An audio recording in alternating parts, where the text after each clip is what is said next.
pense que c'est un tout, que ce soit l'adrénaline, la vitesse, l'esprit de compétition, le fait de toujours vouloir s'améliorer, de toujours apprendre. Il y a toujours quelqu'un qui va être meilleur que nous à un moment ou à un autre, que ce soit un circuit, que ce soit sur une journée.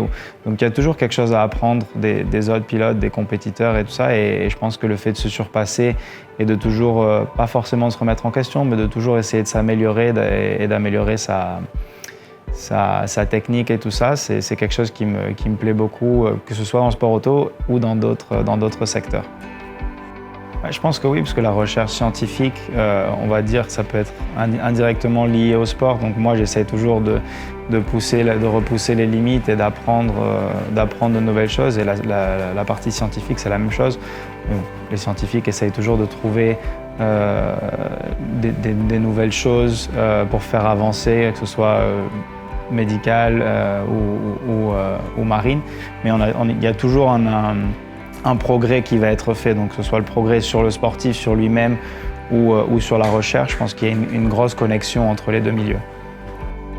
Alors oui, ça fait presque 20 ans maintenant que je fais de la plongée, j'adore ça, c'est une de mes passions principales après le sport auto. Et du coup, je suis aussi impliqué pour les océans, que ce soit de diminuer la pêche de l'aileron de requin, et éventuellement qu'il n'y ait plus de pêche justement sur les ailerons de requin et tout ça, de préserver l'océan, parce que c'est important de les préserver. Et donc oui, moi ça m'a plu aussi je pense la différence entre mon sport qui est on va dire très bruyant, très actif, et après le fait de me retrouver dans l'eau où c'est très calme, où je peux prendre le temps de regarder les poissons, les coraux, les couleurs, sans avoir justement le bruit constant. Je pense que c'est aussi ça qui m'attire. Et voilà. Après, j'aime la nature en général, pas que les océans, mais tout ce qui est nature, animaux, c'est quelque chose qui me passionne beaucoup et qui m'intéresse beaucoup. Donc, si je peux m'impliquer pour préserver, on va dire, le futur de cette planète, c'est quelque chose qui m'intéresse beaucoup. Un de mes premiers voyages plongés, c'était sur la Grande Barrière de Corail à Cairns en 2003.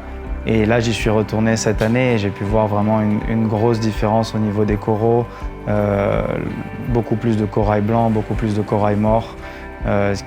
Qui, en moins de 20 ans, ce qui est quand même pas énorme, autant de changements, ça m'a un peu choqué. Même sur les dernières années, toutes les plongées que j'ai pu faire avec les requins, il y en a de moins en moins. Chaque année, on voit de moins en moins de requins en plongée, et c'est des choses quand on se rend compte à quelle vitesse ça évolue, c'est triste, et il faut en prendre conscience rapidement, parce que tôt ou tard, ça va être irréversible. Et justement, il faut essayer d'en prendre conscience avant que ça arrive.